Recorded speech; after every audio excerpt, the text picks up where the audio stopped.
Jóvenes, muy buenas tardes. Vamos a comenzar con este curso de filosofía. Buenas tardes, Brian. Vamos a comenzar tomando un screenshot. Buenas tardes, Daniel.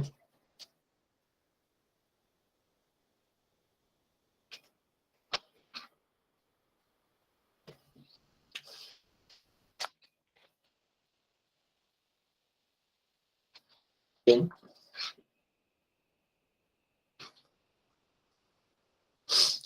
Muy bien.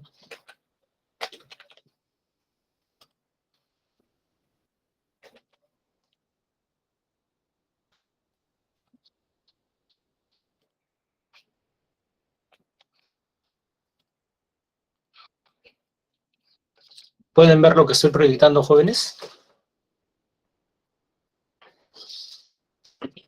Ya. Perfecto, gracias, Gianmarco. Muy bien, jóvenes. A ver. Buenas tardes también a Jordan, Gianmarco, Daniel y Brian. Vamos a continuar, jóvenes, con este curso de filosofía, pero primero vamos a hacer un repaso de lo que vimos la clase anterior, ¿correcto? Muy bien. El problema de la demarcación es el problema que nos ayuda a distinguir, demarcar lo que es ciencia de lo que no es ciencia, ¿correcto? Muy bien, sí. ¿Cuál es el criterio de demarcación que propone el Círculo de Viena, jóvenes?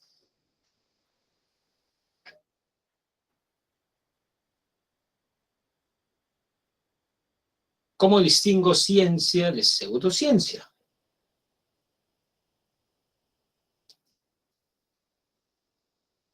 Muy bien, Jordán, ¿no? La verificación. Yo sé que la química es una ciencia porque metal 1 se dilata, metal 2 se dilata, metal 3 se dilata, todos los metales se dilatan, ¿correcto? ¿No? Muy bien, así es, ¿no? Metal 1 se dilata, metal 2 se dilata y todos los metales se dilatan. ¿Qué es una lógica inductiva? Va de lo particular a lo general. Lo que pasa, jóvenes, es que en realidad cuando tú dices que metal 1 se dilata, 2 y 3, no estás demostrando que todos se dilaten.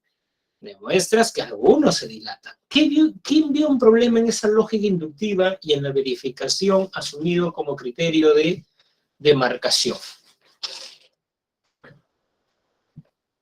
¿Cómo se llama el filósofo que cuestionó eso? Popper. Así es, Jordan. ¿Cuál es el criterio de demarcación que tiene Karl Popper? ¿No? La falsación, ¿no? Justo, jóvenes, les comento como una anécdota. Ese día, la clase pasada, ¿no? Me quedó en la cabeza esto de los amarres, si era ciencia o no. Puse amarres y me salió un link del programa Al Sexto Día, ¿no? Cuando Olenka lo dirigía o era la conductora. Hicieron un experimento, jóvenes, con, digamos, le llevaron el nombre, lo que pasa es que le llevaron el nombre de Lady Gaga, de una, de una actriz brasileña, y quien hacía el amarre decía, bueno, veo que han tenido problemas, pero ella aún te quiere. O sea, imagínense, le iba a hacer un amarre con Lady Gaga. Entonces, un poco jocoso era, digamos, este programa que demostraba que estas personas son unos charlatanes. Pueden verlo, obviamente no ahora, cuando estamos haciendo la clase de antropología filosófica, pero me pareció, digamos, ciertamente interesante y llamativo, ¿no? Entonces, Karl Popper diría que eso no se puede falsear, ¿no? Y por eso no es una ciencia. Entonces, frente al enunciado, todos los metales se dilatan, no hay que buscar un metal que se dilate, sino más bien uno que no se dilate. Con eso cuestiona la lógica inductiva. ¿Cómo se llamó, jóvenes, el filósofo que... A ver, ¿cómo se llamó el filósofo que cuestionó que hayan pasos del método científico y decía que en ciencia todo vale? Y por eso su propuesta se denominaba el anarquismo epistemológico.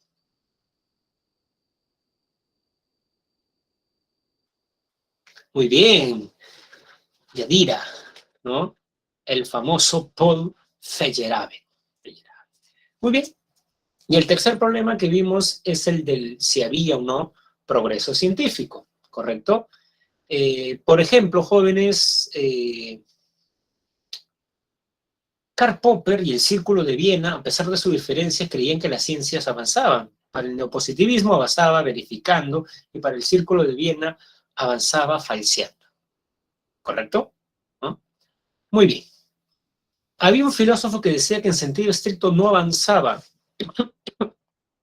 perdón, sino que cambiábamos de paradigma a otros, ¿no? Paradigma de Ptolomeo cambiábamos al de Copérnico, del de Newton al de, o del de Aristóteles al de Newton, del Newton a Einstein. ¿Cómo se llamaba ese filósofo?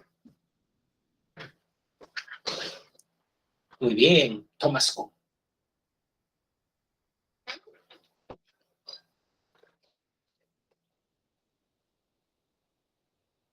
Así es. Y ahora tenemos, jóvenes, otra disciplina filosófica, la antropología filosófica, ¿correcto? ¿Cuál es el objeto de estudio de la antropología filosófica, jóvenes?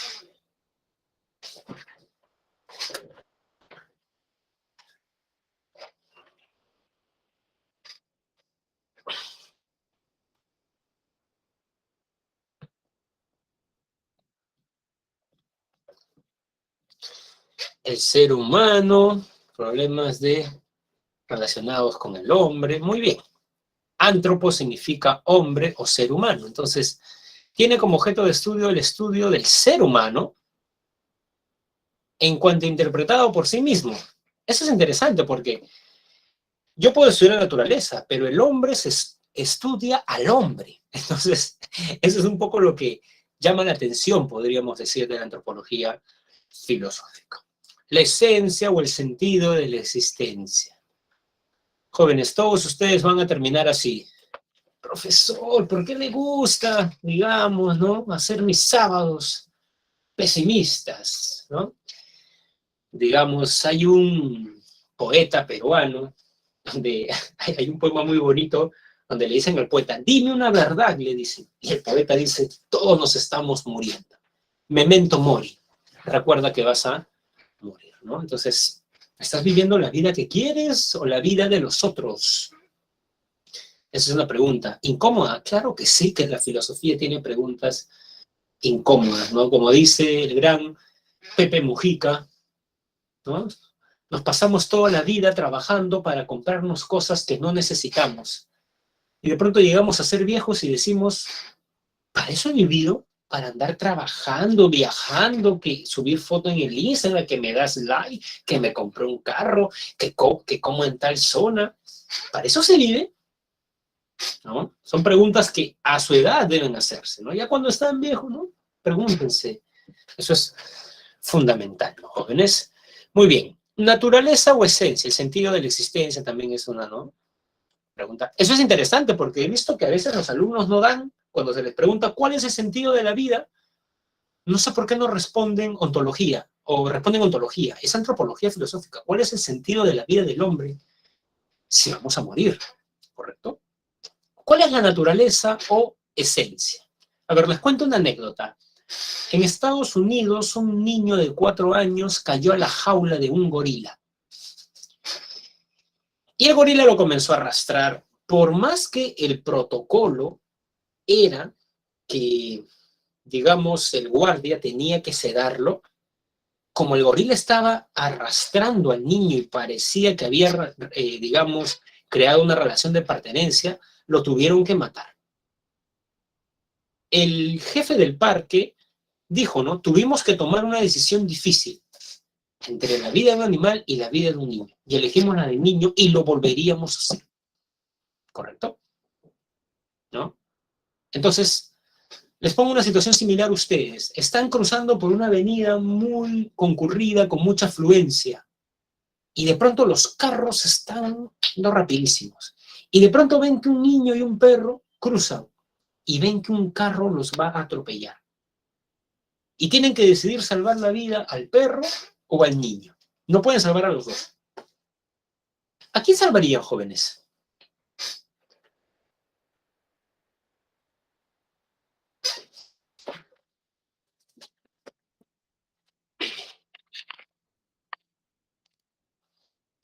Al niño, ¿ya? ¿Qué dicen los otros alumnos? A ver, tengo 39 alumnos, ¿no? Al niño, Valeria al perro, ¿no? Obvio que, claro, tiene que ser sincera, Yadira. Siempre.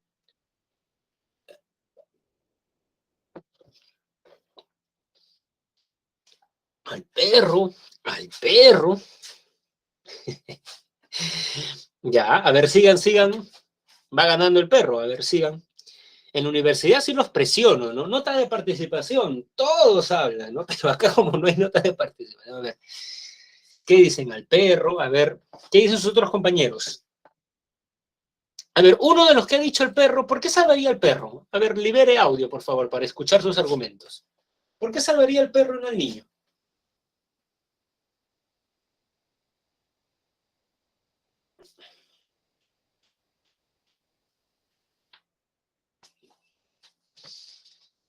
Los jóvenes, bueno, no los estoy escuchando, no sé por qué. A ver, voy a alzar el volumen. ¿Por qué? ¿Por qué el perro y no el niño? Si no, escriban. El contexto, Valeria, era que está en una avenida muy concurrida y viene un carro a toda velocidad y usted tiene que decidir salvar la vida de un niño o un perro. ¿No?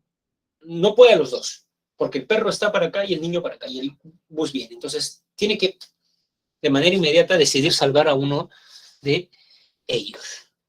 ¿No? Yo salvaría al niño no por lo que es, sino por el potencial futuro. Por ejemplo, la mayoría de personas salvaría al niño. ¿No? En las encuestas que existe, salvaría al niño. ¿Por qué? Porque creemos, y muchas veces no sabemos qué, pero sabemos que la vida humana es superior. Jóvenes, por eso se experimenta con animales, ¿correcto? ¿No? Por eso se comen animales. ¿O han visto ustedes cuando van a comprar menú, ¿no? Estofado de ser humano. No, pues estofado de res, estofado de pollo, trucha, porque creemos que la vida humana es superior. Entonces, la pregunta filosófica que le podríamos hacer a un médico que experimenta las vacunas a un cosmetólogo es, ¿por qué con un animal y no con un ser humano? Porque es más valiosa ya, es más valiosa.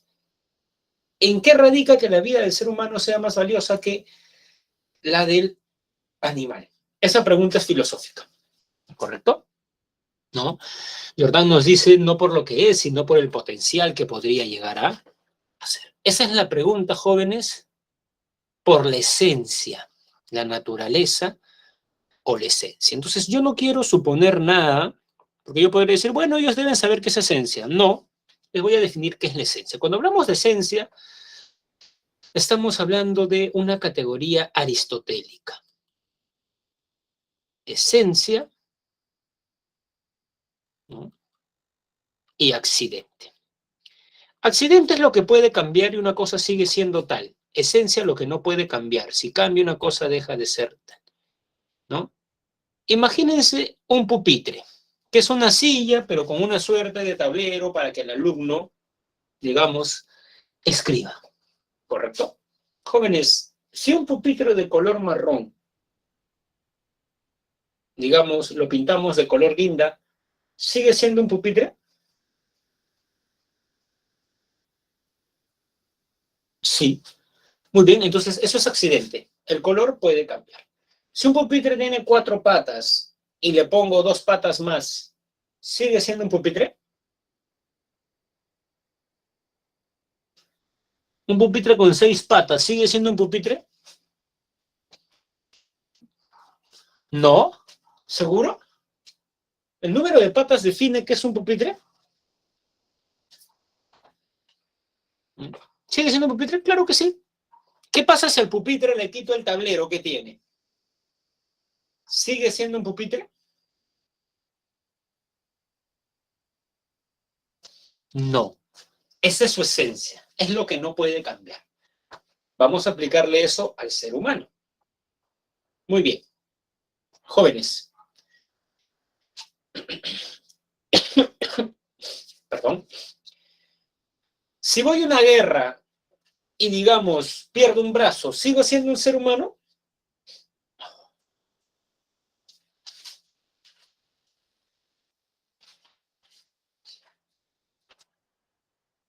Sí. Si voy a una guerra y pierdo un ojo, ¿sigo siendo un ser humano? Sí. Ya, entonces la pregunta sería, ¿qué me quitan que yo dejo de ser un ser humano?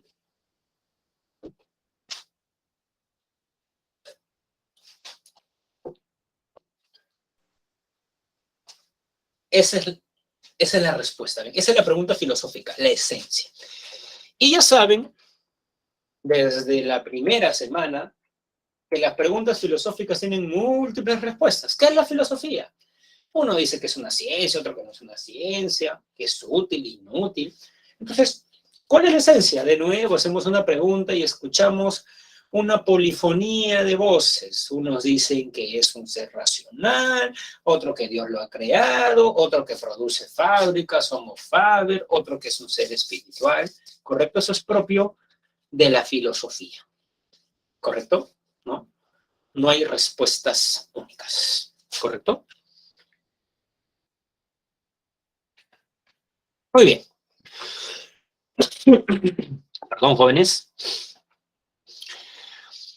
Hay que definir el hombre. Aristóteles dice que cuando hablamos de la definición, hablamos de un género próximo más una diferencia específica, ¿no? ¿Cuál es el género próximo del hombre? Es un animal. Pero ¿qué diferencia el hombre del animal? La razón. Por eso el hombre es un animal racional, dice Aristóteles.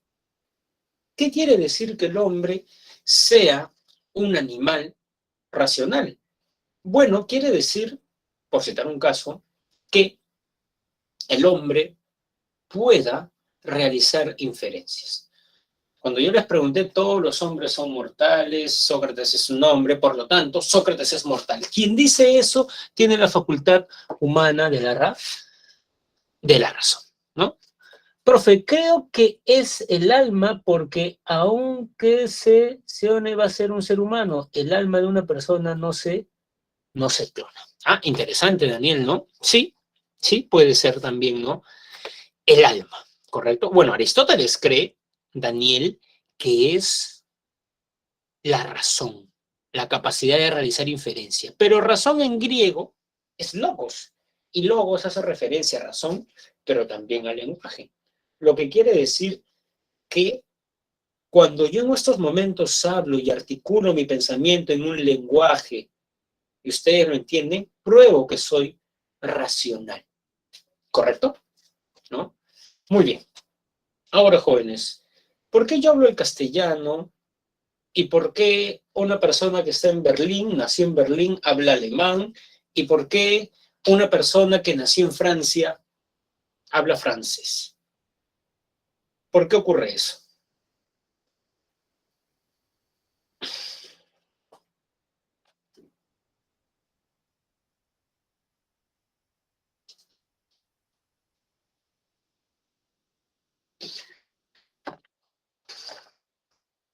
Muy bien, porque el lenguaje es una práctica social. Así es, ¿no? ¿Eso qué quiere decir, jóvenes? Miren, ¿ah? Ser racional es articular un lenguaje. Entonces, yo necesito de la sociedad para hablar, ¿correcto? ¿No? Entonces, la tesis de Aristóteles, jóvenes, es muy fuerte, porque lo que está diciendo Aristóteles es que naturalmente no somos seres humanos, aprendemos a ser seres humanos en una sociedad. Porque si yo cuando era pequeñito, a los 3 años, me abandonaban en un paraje de la selva peruana y volvían dentro de 15 años cuando tenía 18, suponiendo que estaba vivo, yo no me hubiera comportado como un ser humano. Primero que no hubiera articulado el castellano, ¿correcto? ¿No? No me hubiera comportado como un ser humano. Entonces, necesitamos de la sociedad para hacernos seres humanos, ¿correcto? Necesitamos de la sociedad también en un sentido económico. ¿Por qué, profesor? Profesor, tomé de desayuno pan con camote con maca. Ustedes sembraron la palta o el camote, ¿no? ¿Qué hicieron? O sea, que tomaron, hicieron el pan, sembraron la maca. No. Necesitan de la sociedad. Profesor, el día de hoy tengo un bautizo, así que me voy a ir a comprar ropa formal. Dependen de la sociedad, necesitan de la sociedad. ¿Correcto? Aristóteles cree que la sociedad es tan importante para el hombre que solo un dios o un idiota puede creer que no necesita de la sociedad. ¿Correcto? Y lo último es la teoría del ilemorfismo aplicada al hombre. ¿Recuerdan que para Platón, cuál es la esencia de una taza para Platón?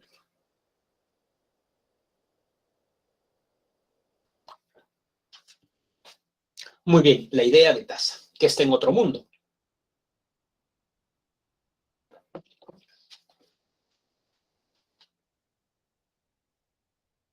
Aristóteles dice, jóvenes, que si la esencia de la taza es la idea de taza, debe estar en la misma taza. La taza es un compuesto de materia, gilé, y forma, morfé, ilemorfismo. Si le aplican eso al ser humano, yo tengo un cuerpo que es mi materia y tengo una forma que es mi alma racional o la idea de hombre. Entonces tenemos tres definiciones que da Aristóteles, estimados jóvenes, ¿no? La primera, que el hombre es un animal racional, la segunda es que es un animal social, y la tercera, que es un compuesto de materia y forma, ¿correcto? Muy bien. Entonces Aristóteles dice que el hombre es un animal y lo que le diferencia del animal es la razón. Parece, puede ser leído así, que Nietzsche pone más interés en el concepto de animal. El hombre es un ser natural y biológico que posee instintos vitales, ¿correcto? Lo que pasa es que nos han enseñado una religión que, acá está, creencia religiosa, que nos enseña a negar nuestros instintos. La crítica de Nietzsche al cristianismo es que es una religión que nos enseña a despreciar y renegar nuestros instintos, ¿correcto? Porque, por ejemplo, el cristianismo nos ha enseñado que somos no un cuerpo, somos un alma sobre un cuerpo. Y todo lo que venga del cuerpo es malo, bajo, los placeres carnales, ¿no? ¿Correcto? En cambio, jóvenes, ¿no? Si vemos la biología, nosotros tenemos dos instintos. Autoconservación. Por eso quiero mi cuerpo. Hago deporte, como sano, no fumo, tomo mucha agua, duermo horas adecuadas. Por autoconservación, ¿correcto? ¿No? Y otro instinto tan fuerte es el de la conservación de la especie. O sea, mientras el cristianismo reprime la sexualidad, ¿no? Mi biología apunta a eso, porque yo no quiero que mis genes se queden conmigo. Quiero dejar mis genes en este mundo. Claro que me voy a morir, pero dejar una personita con mis genes, ¿correcto? Entonces se dan cuenta, somos cuerpo e instintos, ¿correcto? El cristianismo no dice que todos somos iguales porque todos somos hijos de Dios, pero en cambio la biología dice que hay jerarquías, así como los animales, ¿no? ¿Correcto? También hay jerarquía entre los seres humanos. Hay individuos más fuertes que otros, con más talentos, más inteligente, más potencia física, ¿correcto? Y además que el cristianismo nos dice que hay que ser compasivos. Y por eso Nietzsche dice que el cristianismo nos ha enseñado a enmascararnos, porque en el fondo somos egoístas, pero de pronto el cristianismo nos hace creer que somos compasivos. Nietzsche explica muy bien esto en su libro La genealogía de la moral. Nietzsche dice que el cristiano envidiaba en el fondo al romano, que tenía dinero, tenía una vida sexual activa, ¿no? El cristiano era pobre, ¿no? No tenía pareja, no vivía su vida sexual. Entonces, ¿qué hizo el cristiano? Se vengó de él, pero en la moral. Hizo creer que tener una vida sexual plena era pecaminoso. lujuria, fornicador. Hizo creer que tener dinero también es un pecado. Y, oh casualidad, lo que era él, pobre, reprimido, eso era la virtud. Entonces, ya el romano no era el virtuoso, el casto era el virtuoso. Ya el que tenía dinero no era virtuoso, el pobre lo era. Entonces se venga, subvierte los valores morales, ¿correcto? Por eso el cristiano se representa como un no, niega la vida, niega los instintos, está pensando más en el otro mundo. En cambio, el superhombre va a ser un sí, afirma los instintos, les dice sí, ¿no? ¿Correcto? Muy bien. Ya saben que para que aparezca el superhombre tenemos que aceptar la muerte de Dios. Por eso Nietzsche dice que el mérito del hombre no consiste en ser un fin en sí mismo, como dice Kant. El mérito del hombre consiste en ser un puente hacia algo superior. Ese algo superior son los Übermensch, o en correcto castellano, los superhombres. ¿Qué problema detectan en la filosofía de Nietzsche, jóvenes?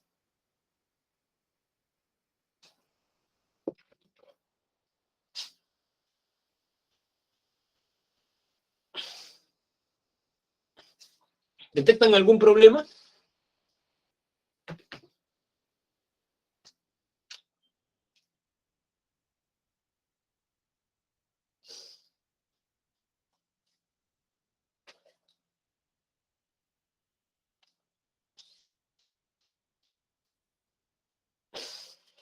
Ninguno. ¿Le creen?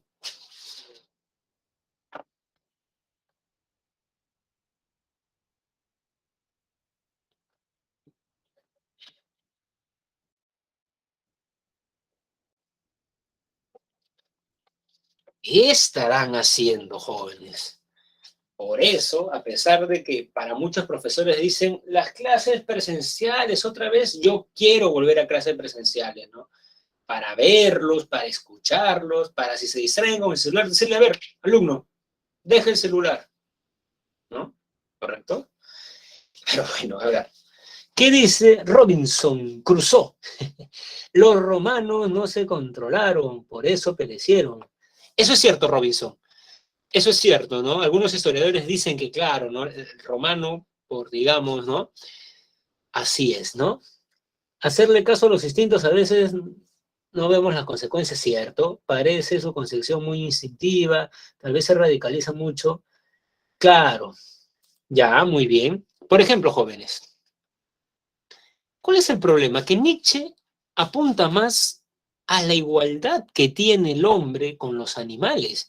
Pero cuando yo pregunto cuál es la esencia del hombre, no digo que une al hombre con los animales, que lo sé, los instintos, sino que lo diferencia de los animales. O sea, la pregunta por cuál es la esencia es la pregunta por cuál es la diferencia entre un hombre y un animal. Sabemos que, digamos, ¿no? Tenemos instintos como ellos, ¿correcto? ¿No? Entonces, Scheller va a decir que aun cuando tenemos instintos como los animales, nosotros podemos dominar nuestros instintos, ¿correcto? Pongo un ejemplo, jóvenes. A ver, ejemplo. Ya. Un perrito quiere orinar, orina. 12:50. Su tercer examen termina a la 1 de la tarde. Tienen la perentoria necesidad de ir al baño a miccionar. Pero les falta leer un texto de Rebé. ¿Qué haría en esa situación?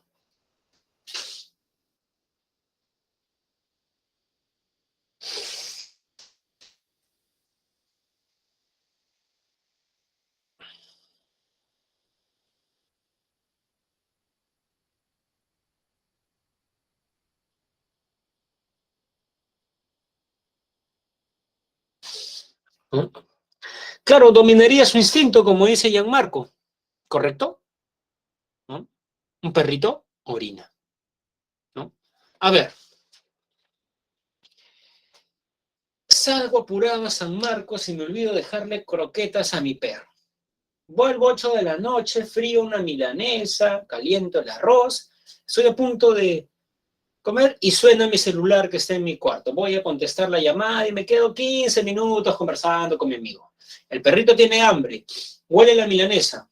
¿Qué va a hacer el perrito? ¿No? Así es, ¿no? Se come la milanesa, ¿correcto? ¿No?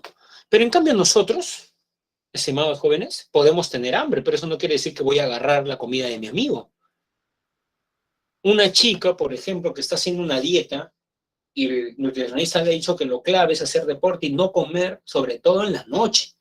Porque claro, en la noche comes y te vas a dormir. En cambio, lo que yo tomo en el desayuno durante el día me sirve de energía para mis distintas actividades. ¿Correcto? ¿No? Muy bien, muy bien, muy bien. ¿No? Entonces, pueden dominar. Un chico de ese salón que es pentecostés, profesor, yo ayuno los sábados. Muy bien, ¿se dan cuenta? Puede dominar sus instintos. Entonces, lo que diferencia al hombre de los animales es que el hombre puede dominar sus instintos. Y lo puede hacer, estimados jóvenes, porque tiene espíritu. Y una función fundamental del espíritu es la libertad, o en jerga de Scheller, autonomía existencial. ¿No? Es más, jóvenes, nosotros vivimos en sociedad porque podemos dominar nuestros instintos. Imagínense que la gente le diera rienda suelta a sus instintos. ¿Sería posible la vida en sociedad? ¿Qué dicen? A ver, todos lichanos, sigamos nuestros instintos. Habrían matanzas, ¿no? Robos, violaciones, o sea, imagínense, sería una anarquía, ¿no? El animal quiere algo y actúa. El hombre quiere, piensa y actúa, ¿no? Bueno, ya dirá, debería el hombre, ¿no? Pero hay hombres que en realidad se dejan llevar y por eso cometen errores garrafales, ¿no? Esa es una tesis kantiana, ¿no? Que el hombre necesita con la razón dominar sus instintos para que la sociedad triunfe. Si no, no triunfa, ¿no? ¿Correcto? Muy bien, muy bien, muy bien, muy bien. Pero también el espíritu, uno, libertad. Dos, objetivar o representar el mundo. Veo un árbol y ahora vuelvo a mi casa y pienso en el árbol que vi. Todos los árboles estaban rebosantes y ese árbol estaba sin hojas. Y me pongo a pensar, ¿no? En esas personas que he conocido que son como árboles sin hojas, ¿no? Melancólicos, tristes, decepcionados del amor, ¿no? ¿Correcto? Entonces, ven, me puedo representar ese árbol, ¿no? El hombre objetiva los medios y se objetiva a sí mismo, claro. La conciencia es conciencia de algo. Tengo conciencia del celular, de una laptop, de un librero, ¿correcto? De una mascarilla. Pero de pronto me veo en el espejo, ¿no? Y como dice Sócrates, ¿no? Veo si puedo soportar mi mirada y decir, ¿has mejorado como ser humano? Porque la filosofía no se trata de mejorar en conocimiento filosófico. Me he leído a Kant y a Hegel este año. ¿Has mejorado como persona? ¿Eres más justo? ¿Eres un mejor hijo, un mejor padre, un mejor hermano, un mejor vecino? ¿Correcto? Autoconciencia, cuando me veo y pienso en mí mismo. ¿Correcto? ¿Qué es un perro cuando se ve frente a un espejo?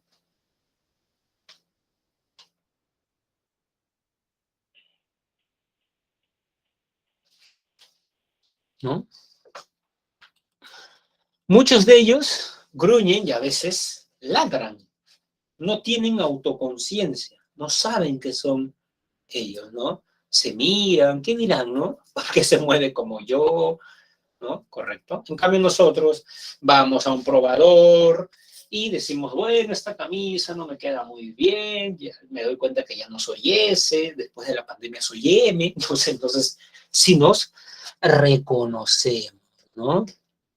Digamos, ¿no? El mío ni cuenta se da, dice Valeria.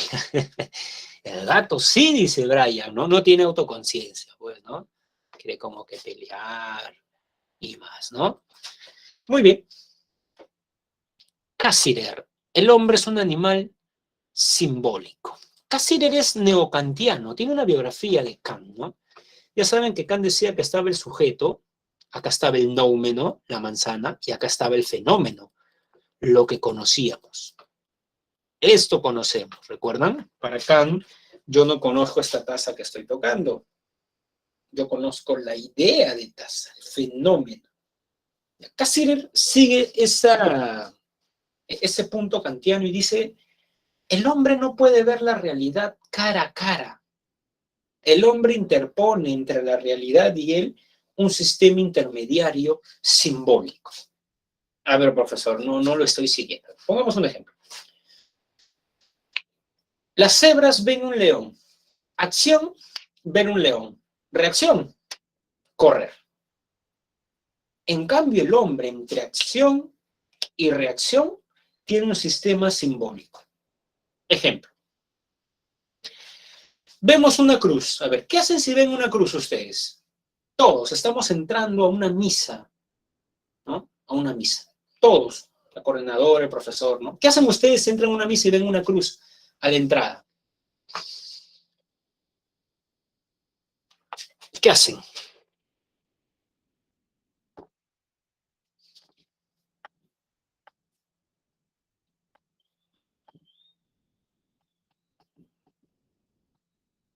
Normalmente se persina, dice ya Marco, ya Marco.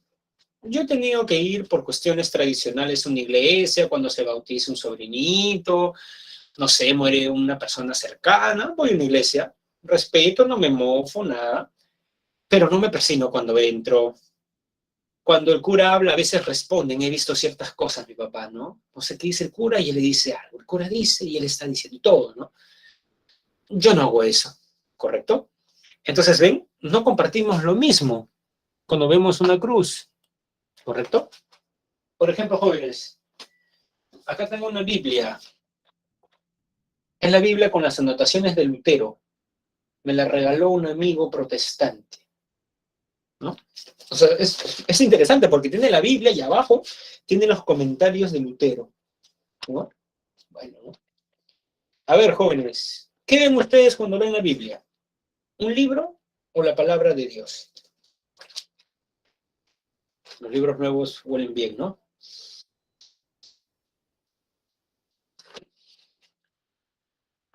Ya, muy bien. Fabiana ve un libro, un libro. Ahora todos son ateos, ya, un libro. ¿Nadie ve la palabra de Dios? ¿No? Aquel que dice la palabra de Dios, ya, muy bien. ¿No? ¿Correcto? Atahualpa le dijeron, ¿no? La palabra de Dios. Y, estimados jóvenes, Atahualpa, quechua hablante, religión oral o lengua oral, quiso escuchar la palabra de Dios. Y como no la escuchó, la tiró. Que claro, la historia no se cuenta de manera, ¿no? Digamos, Guamampoma sí la cuenta, digamos, de inicio a fin. Lo que pasa es que antes de eso, el Inca le invitó a los conquistadores chicha de jora. Y los conquistadores, con un miedo fundado, creo yo, pensando que el Inca los quería envenenar, ¿no? Esperaron que se distraigan y tiraron la chicha de jora, pero el Inca se dio cuenta de eso, por el sonido aparentemente, ¿correcto? Entonces, en el mundo andino, una idea fundamental es la retribución. ¿Qué quiere decir eso? Que luego, días después, al Inca le dan una Biblia, él recordaba que habían tirado su chicha, entonces cuando no escucha la palabra de Dios, la tira.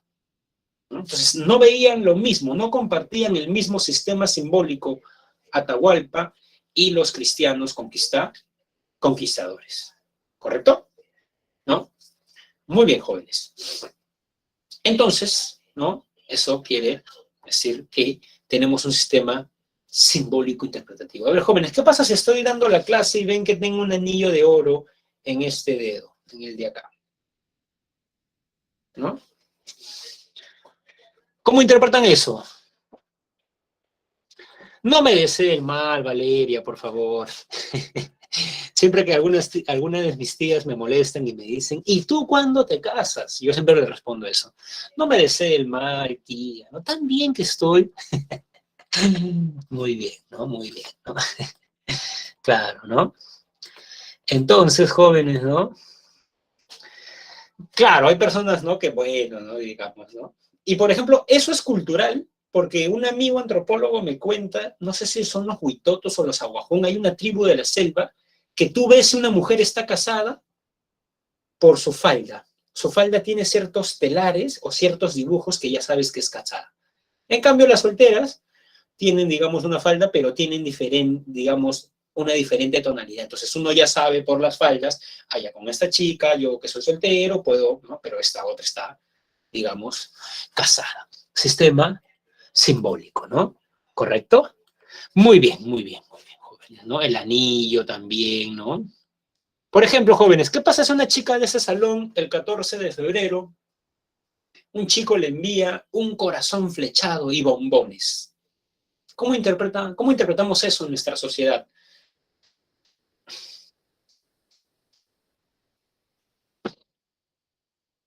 Así es, que le gusta, que está interesado, ¿correcto?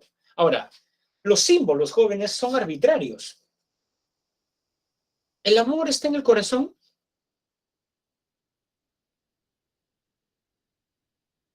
No, está en el cerebro, ¿correcto? A ver, jóvenes, el siguiente 14 de febrero vayan a la morgue, compren un cerebro y regalen un cerebro flechado a la chica que les gusta. ¿Ven? No, pues no se entiende.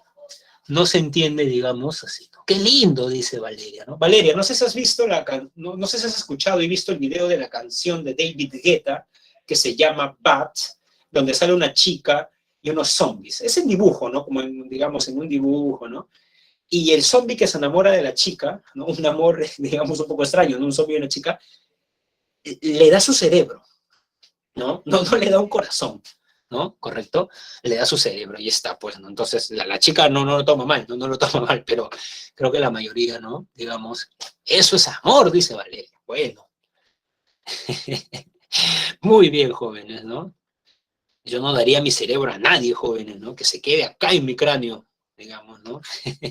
Pero bueno, eso ya depende, ¿no? De gana de cada uno, ¿no? Entonces, ¿el lenguaje también es un sistema simbólico? Claro que sí, no es necesario que esto se llame, digamos, o sea, no es necesario, jóvenes, que esto se llame celular. Esto, por ejemplo, si fuera necesario que se llame celular en inglés, sería celular. Y yo que recuerdo en mis clases de inglés era mobile phone, cell phone, es decir, tenía otras nomenclatura, ¿correcto? ¿No? Muy bien, jóvenes, ¿no? Entonces, por ejemplo, jóvenes, ¿qué pasa si un día ven que su amigo que va a jugar fulbito se pone una suerte de BBD y tiene acá una evástica? ¿Qué es la evástica? Este signo. A ver. ¿Cómo interpretan ese signo, jóvenes?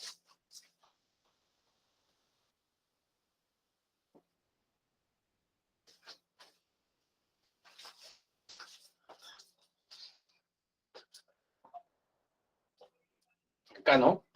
Como el personaje de la gran película American History X, ¿no? Derek, ¿no? Así es, ¿no? Claro. Neonazi, ¿no? Neonazi, ¿no? ¿Correcto? Muy bien, ven, estamos en un sistema simbólico, ¿no? ¿Correcto? Los emoticones también, ¿no? Tendían, ¿no? Por ejemplo, ¿no? Incluso like, dicen, like, ¿no? Entonces, por ejemplo, los emoticones también son, digamos, símbolos, ¿no? Muy bien. Llegamos así, jóvenes, tenemos 10 minutos aproximadamente para Taylor. A ver, reconstruyamos la argumentación de Taylor, ¿no? Taylor, jóvenes, dice que en la política actual muchos grupos piden reconocimiento, ¿correcto? Muchos grupos piden reconocimiento. Ah, mira, Hans, sí existía eso, ¿no? ¿Cómo lo habrás encontrado? No sé, no sabía, lo has insertado como símbolo, supongo, ¿no? Por ejemplo. Aunque la evástica, una vez estaba leyendo, la evástica era un sinónimo de buena suerte, ¿no? En la cultura alemana. Lo que pasa es que ya Hitler le dio otro sentido, ¿no? Por eso, digamos, ahora tenemos otra, ¿no? Muy bien, jóvenes. Entonces, a ver, Charles Taylor nos dice que en la política actual muchos grupos demandan reconocimiento. Hace 3 semanas fui con mi pequeña hija a comprar un libro en Real Plaza y cruzamos y estaba la marcha por el orgullo gay, ¿no? Del movimiento MOL, ¿no? De homosexuales, lesbianas y minorías sexuales, por ejemplo, ellos exigen reconocimiento. O sea, ellos le dicen a la sociedad heterosexual, el amor no solamente se da entre un varón y una mujer, también puede darse entre dos varones, también entre dos mujeres, ¿correcto? Reconózcanme que soy igual, déjenme que yo me pueda casar, por ejemplo, cosa que no se puede dar todavía en el Perú. Las mujeres en la marcha Ni Una Menos también quieren que reconozca los derechos a la mujer. Por ejemplo, que ella puede estudiar y que no, en su casa no le digan, mientras el hermano está jugando PlayStation y ella tiene que leer una lectura, digan, a ver, por favor, ve a cocinar, María. Y dice, mamá, pero estoy estudiando, que mi hermano que está jugando PlayStation, vaya, lo que pasa es que tu hermano es varón, él va a trabajar, en cambio tú eres mujer, vas a criar a los hijos, así que tienes que aprender. Entonces, que no hagan esas diferencias, que les paguen igual a las mujeres y a los varones, ¿correcto? ¿No? Por ejemplo, termina una relación, el varón sí puede hacer su vida, sobre todo cuando hay hijos de por medio, ¿no? En cambio, si la mujer tiene una pareja, eres primero mujer que madre, piensas más en ti, entonces, digamos, no hay mucha equidad en el trato. Entonces las mujeres, digamos, ¿no? Dicen que deberían darles un reconocimiento. Los afrodescendientes, quizás no en el Perú, pero en Estados Unidos, el movimiento, digamos, de los afrodescendientes también exige el reconocimiento de su igualdad. Lo que les voy a contar, por si lo quieren cotejar, lo cuenta Nancy Fraser en un librito muy bonito que se llama Reconocimiento o Redistribución. Lo que cuenta Nancy Fraser es que en Estados Unidos habían leyes segregacionistas, las famosas leyes Jim Crow, que se basaban en el principio equals but separate, o sea, iguales pero separados. Afrodescendientes iban a unos colegios, los blancos a otros colegios, e incluso en el bus no se podían sentar juntos, ¿no? Había filas para blancos y filas para afrodescendientes, y había 2 filas intermedias en las cuales se podía sentar un afrodescendiente siempre y cuando un blanco no lo quisiese. El 1 de diciembre de 1955, Rosa Parks se sentó en una de esas filas intermedias. Digamos, paraderos después subió un blanco y le dijo, párate. Ella no quiso hacerlo. Quien estaba manejando el bus de la empresa Montgomery se quedó parado, o sea, paró el bus, y le dijo, señorita, por favor, siga la ley. Rosa Parks no quiso hacer eso. ¿Qué ocurrió con Rosa Parks, jóvenes? La llevaron presa. Fue a la cárcel, porque esa era la ley en ese entonces, ¿correcto? Y esta fue la gota que derramó el vaso, hicieron un boicot, los afrodescendientes no tomaban a esta línea, incluso, jóvenes, esa unidad en la cual se sentó Rosa Parks está en un museo, me cuenta un amigo, ¿no? Está en un museo, la pueden ir a visitar si viajan alguna vez a los Estados Unidos, ¿correcto? Y Luther King hizo todo este movimiento por la lucha de los derechos civiles. Somos iguales, pero no nos tratan como iguales. Igual, ¿no? Dicen que todos somos iguales, pero los heterosexuales sí se pueden casar, los homosexuales no. Dicen que somos iguales, pero cuando uno termina una relación como varón puede tener una pareja y nadie le dice nada. En cambio, la mujer, si la miran mal, el esposo la va a buscar, no le da manutención, la golpea, la mata muchas veces. Entonces, hay que reconocer, hay que exigir el reconocimiento. Somos iguales teóricamente, pero hay que serlos en la realidad. También en el Perú, para poner un caso ya más cercano, una Shánica Huitoto puede ver que cuando llegan los libros del plan lector, cuentos de los hermanos Grimm, Caperucita tiene ojos verdes, es rubia, ¿correcto? Digamos, hay animales que no ven ellos, ¿no? Entonces, ellos pueden decir, pero si yo soy peruano, ¿y por qué no incluyen un cuento donde aparece el Chuyachaque? ¿No? Creo que Luisito, el otro día un sobrino me estaba comentando, ¿no? Me estaba haciendo ver un video donde Luisito va a la selva peruana, creo, ¿no? este famoso youtuber, ¿no? Y comienza a contar historias, ¿no? Entonces, por ejemplo, ¿no? ¿Por qué no hacerles leer eso a las personas en el plan lector? ¿No? ¿Correcto? Entonces, reconozcan, yo también formo parte del Perú, ¿correcto? Soy diferente, no hablo castellano, hablo guajún, huitoto, aymara, quechua, pero también soy un ciudadano peruano. Entonces, ven, exigen reconocimiento justamente porque no le dan reconocimiento, ¿ok? Muy bien, ahora, creo que hay una pregunta, pero muchas cosas en el Perú están influenciadas por el cristianismo. Es por ello que se dan esas cosas. Claro, Jordán, pero en la misma Constitución dice que el Perú es un Estado laico. El Estado laico hace una diferencia entre Estado e Iglesia. Así que el argumento que usted señala es cuanto menos discutible. Incluso si usted dice, pero la mayoría es cristiana, recuerde que eso es una falacia ad populum, ¿no? Ahora, ¿por qué está de moda el reconocimiento? Dice Taylor.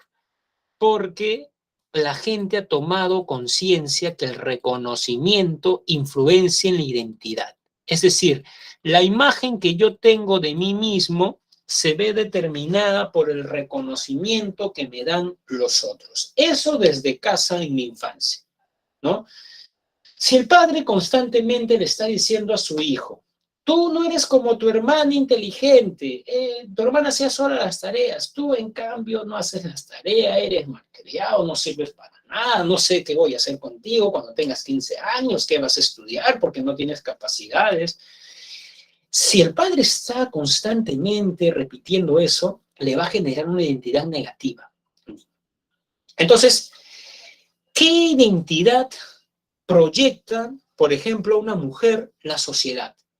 De inferior, la cosifica sexualmente, ¿correcto? ¿No? ¿Qué imagen le proyecta la paisana Jacinta a las mujeres andinas?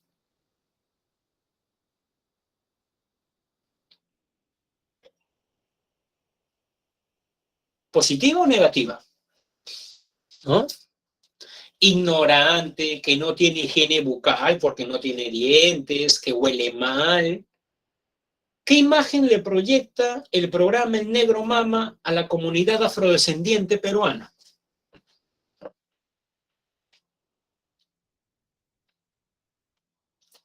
¿Han visto algunos episodios del Negro Mama? ¿No? Como que se dedican a limpieza, son medios criollos, le sacan la vuelta a la ley, ¿correcto? Un poco limitados intelectualmente, ¿correcto? Entonces, el problema de ese reconocimiento que le da la sociedad a las mujeres, a la mujer andina y a los afrodescendientes, es que le va a generar problemas en su identidad. Por eso nosotros necesitamos una sociedad o un Estado con una política multicultural que reconozca los aportes de los diferentes grupos. Aún, o sea, si bien somos distintos, eso no implica que nosotros seamos desiguales. ¿Correcto, jóvenes? Entonces, tengan en cuenta eso, ¿no?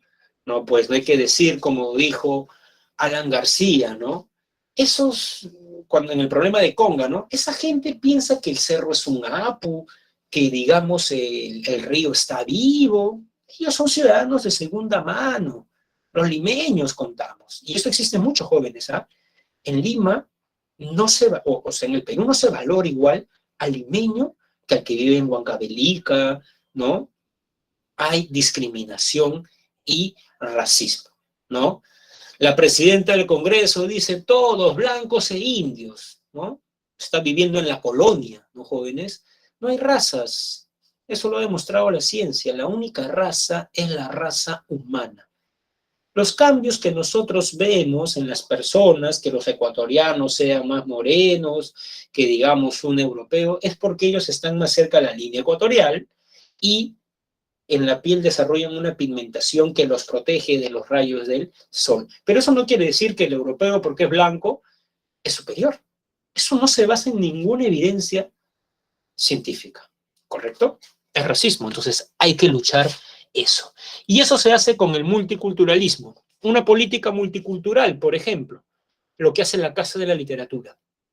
Antes de la pandemia, yo recuerdo que iba y habían cuentos ayánicas, cuentos huitotos, ¿no? Cuentos andinos. Imagínense un quechua hablante que llega y escucha que cuentan sobre el pichtaco, ¿no? Se sienten parte. Esa es la idea, que nos represente, ¿correcto? Para terminar, un ejemplo. ¿Han visto la serie Stranger Things?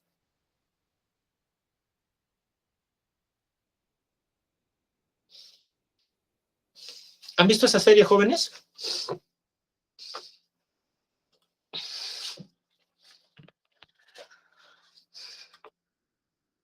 Pero no, solamente hay un personaje en la segunda temporada, una chica, que creo que Steve se le declara. Y ella le dice que no le gusta él, que le gustaba más bien otra chica. Ya, por ejemplo, el hecho que aparezca una persona, un personaje que es lesbiana, implica que no está motivando, o sea, dentro del multiculturalismo eso se lee como que hay personas así. También hay un afrodescendiente, claro, porque no todos los estadounidenses son como digamos Max, pues, ¿no? Blanca, pelirroja, ojos azules, no, pues también hay estadounidenses, digamos, como el afrodescendiente. Entonces, esa es la idea de representarlos como lo que somos. Así que cuando en una serie vean una minoría sexual es porque ellos existen en la realidad. ¿Por qué los tenemos que invisibilizar? ¿Correcto? Así lo lee el multiculturalismo, ¿no? Nada de que no, que está fomentando y más. No se lee así, ¿no? ¿Eso? Muy bien, jóvenes, nos quedamos acá. Cuídense. Nos vemos el siguiente sábado. Muy bien, jóvenes, nos vemos. Hasta luego.